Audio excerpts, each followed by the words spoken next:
கர்த்தருக்குள் பிரியமான சகோதரனே, சகோதரியே, இன்றைக்கும் ஆண்டவர் உங்களோடு கூட சொல்லுகிற காரியம், என் சத்தத்திற்கு செவி கொடுங்கள். என் சத்தத்துக்கு நீங்கள் செவி கொடுத்தால் ஒருவனும் உங்களை என்னிடத்திலிருந்து எடுத்து போட முடியாது. நீங்கள் ஒரு காலும் ஒருபோதும் கெட்டு போக மாட்டீர்கள். யாராலும் நீங்கள் திசை திருப்பப்படுவது இல்லை. அப்போ ஒவ்வொரு நாளுமே ஆண்டவர் சொல்றாரு, என் மகனே, நீ என் சத்தத்துக்கு செவி கொடுக்கணும்.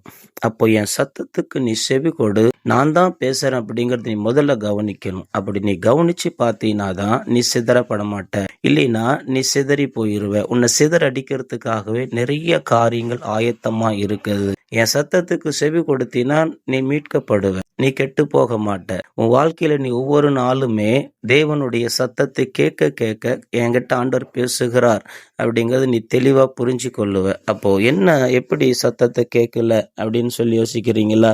நான் தினந்தோறுமே இப்படித்தானே இருக்கிறேன், நான் தேவனுடைய சத்தத்தை கேட்கிறேனே அப்படின்னு சொல்லி நினைக்கிறீங்களா? பாருங்க, நீங்க தேவனுடைய சத்தத்தை கேட்டிருந்தீங்கன்னாக்கா உங்க வாழ்க்கையில நீங்க கஷ்டத்துக்குள்ள போயிருக்க மாட்டீங்க. உங்க வாழ்க்கையில நீங்க பிரச்சனைகளுக்குள்ள போயிருக்க மாட்டீங்க. உங்க வாழ்க்கையில நீங்க உபத்திரவங்களுக்குள்ள போயிருக்க மாட்டீங்க.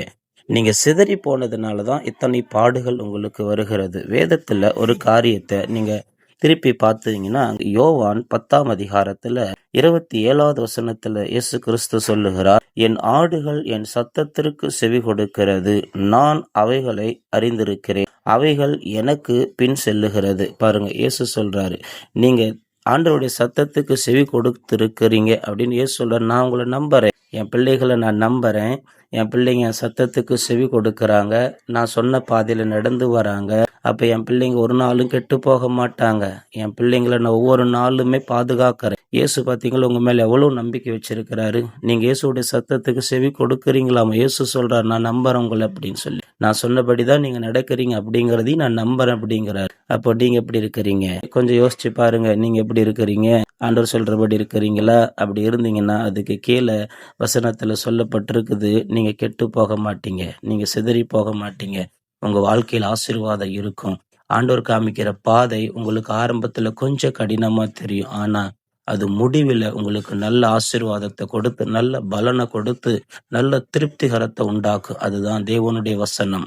அப்போ ஆண்டவருடைய வசனத்துக்கு செவி கொடுங்க. ஆண்டவர் உங்க மேல எவ்வளவு நம்பிக்கை வச்சிருக்கிறாரு, அந்த நம்பிக்கையை நீங்க தான் காப்பாற்றணும். இன்னைக்கு நீங்க ஒப்பு கொடுங்க, நான் இவ்வளவு காலம் தப்பு செஞ்சுட்டு ஆண்டவரே, இனிமே நான் தப்பு செய்ய மாட்டேன், இனிமே நீங்க சொல்றபடி நான் நடந்துக்கிறேன் ஏசப்பான்னு சொல்லி ஒப்பு கொடுங்க. உங்க வாழ்க்கையில் ஆசீர்வாதத்தை பார்ப்பீங்க. ஆமீன்.